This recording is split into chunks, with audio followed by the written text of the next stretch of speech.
مساء الخير او صباح الخير، ازيكم عاملين ايه؟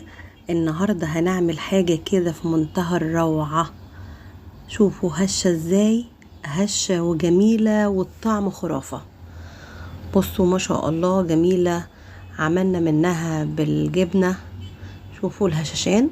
بصي عملت منها بالجبنه، هشه وحلوه جدا جدا.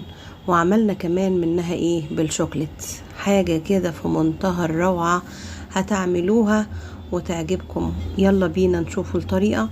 هنجيب 1.5 كوباية من الحليب، الحليب اللي هو بحرارة الغرفة، وعليهم 3 معالق سكر ومعلقة كبيرة خميرة.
وادي الشكل اهو. كملناه نكمله للاخر عشان ايه الوقت ما ياخدش معاك وقت كتير. جبت 1/4 كوباية من الحليب وعليها شوية فانيليا. وطبعا لو انتي حابة تحطي عليها بياض بيضة اوكي، مش حابة تحطي بياض بيضة ما تحطيش. انا ما حطيتش بياض بيضة، في بيحطوا بياض بيضة بس انا مش عايزة. انا حطيت شوية حليب او شوية لبن رايب ويبقى كده تمام قوي. طبعا سخنت الفرن على درجة 180. يلا بينا ندخلهم الفرن. وادي التسوية بتاعتهم شكلها ما شاء الله جميلة وحلوة جدا جدا. وطبعا عملنا الشربات او القطر بتاعنا.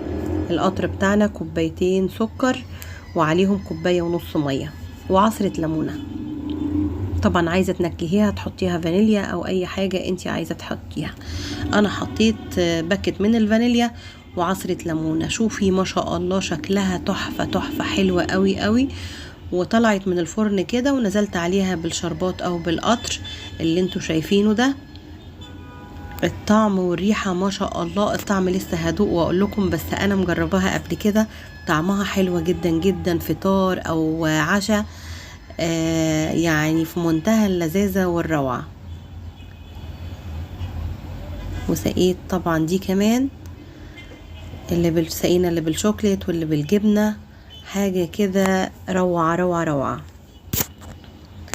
طبعا بنسيبها، عايزة تاكليها سخنة اوكي، بتسيبيها اما تبرد خالص مفيش مشكلة. شوفوا الشكل حلو ازاي.